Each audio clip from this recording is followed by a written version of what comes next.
décidé de s'engager dans une grande farce électorale.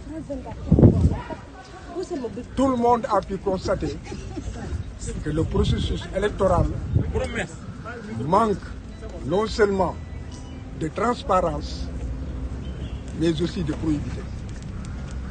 Tout est opaque.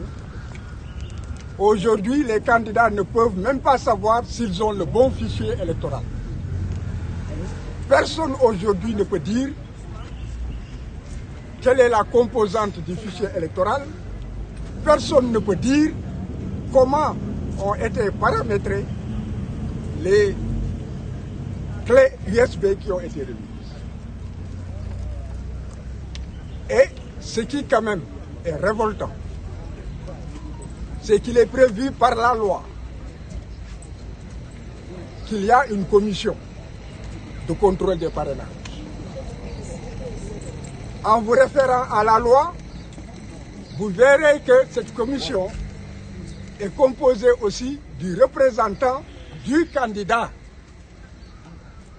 Et c'est cette commission qui procède à la vérification pour savoir si une candidature est recevable ou irrecevable. Lorsque nous sommes entrés, le président Badio Camara nous a immédiatement notifié le fait que le dossier était incomplet. Cela veut dire que le dossier a été ouvert et exploité en l'absence du mandataire et représentant de Ousmane Sonko, ce qui est une violation flagrante de la loi. On lui a posé la question de savoir si le dossier est incomplet. Qu'est-ce qui pourrait être incomplet? Et la réponse a été que les dossiers ont été reçus, les courriers qui les accompagnaient et les pièces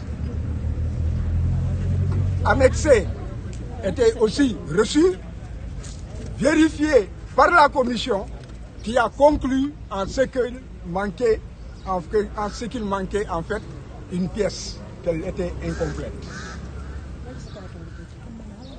Et après, tout est refusé, que le reste nous sera notifié par écrit en temps opportun. Et quelle est la pièce? Vous ne m'avez pas écouté. Quand je lui ai posé la question, la réponse a été que tous les courriers et tous les documents qui ont été déposés ont été reçus et exploités par la commission, qui a donc décidé que le dossier était incomplet. Or, cette commission a donc été dans une composition irrégulière parce que la loi prévoit que tout cela, cette vérification, devait se faire en présence du candidat ou du mandataire ou du représentant du mandataire. Donc il est clair que la cascade de violation de la loi ne s'arrête pas et qu'il y a une volonté d'aller vers des élections qui, dès le départ, manquent de transparence et qui, en tout état de cause, ne reflèteront pas la volonté de la nation.